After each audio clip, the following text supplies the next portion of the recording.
जङ्गली प्रचण्ड नामको जङ्गलीले चितवनमा सविता गौतमलाई नउठाउँदासम्म यो अलि अर्कै पाराले बोलेको थियो।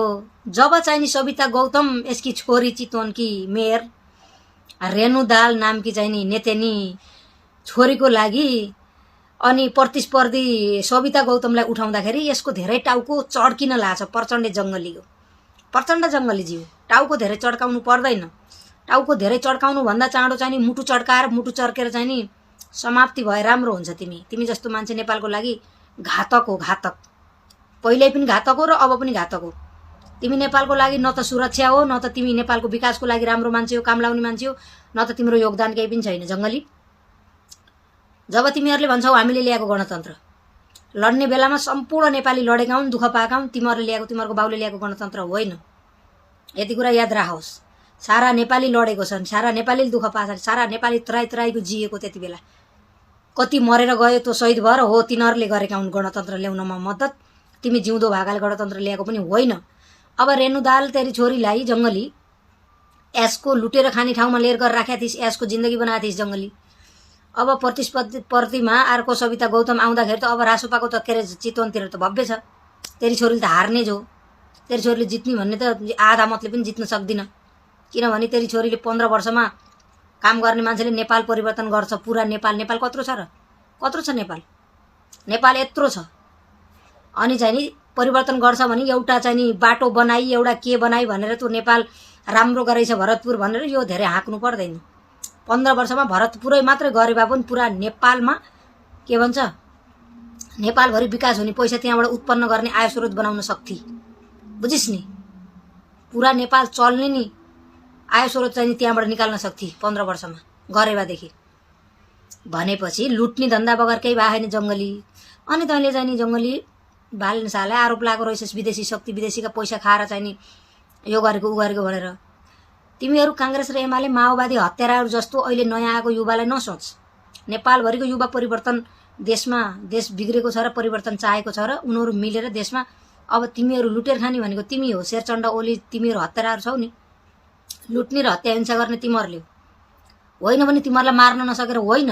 अहिले आएका युवाले पनि आन्दोलन गरेर तिमीहरूलाई खत्तम गर्न सक्थे। थोरै धेरै त मर्थे होला तर तिमीहरूलाई पनि मार्थे। जङ्गली प्रचण्ड जङ्गली कान खोलेर सुन। किनभने अहिलेका युवामा चेत छ, पढे लेखेका छन्, दिमाग छ, देश विदेश घुमे हन्, बाहिरको वातावरण देखे हन्। मान्छेलाई मार्नुहुन्न, जिन्दगी बडा मुस्किलले पाएको जिन्दगी कसैलाई हत्या गर्ने होइन भन्ने शान्तिपूर्ण हिसाबले, त्यो पनि निलो क्रान्ति, शान्तिको चाहिँ प्रतीक निलो क्रान्ति लिएर अगाडि बढेका युवालाई भा नभएको अनाप शनाप प्रचण्ड जङ्गली हत्यारा ठेगानमा बस।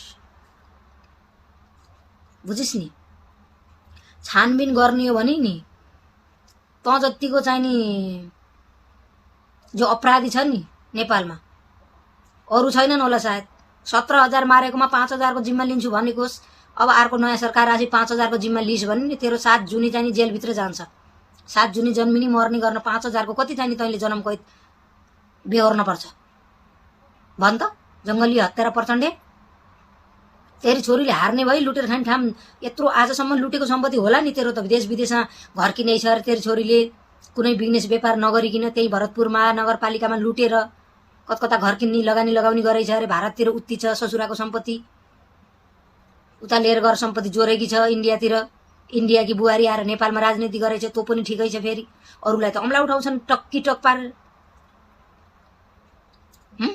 जङ्गली सन्किया छ, बिजुली चम्किएको चाहिँ नि औल्टाले हानेको कुकुर बिजुली चम्के चाहिँ त्यो अरू बेला चम्किया थियो नि। हो जब रेणु दाहालको चाहिँ नि प्रतिस्पर्धी सविता गौतमलाई त्यहाँ लिएर गएर उठाउँदाखेरि यो सन्किया छ, यसलाई सनक चढेको छ।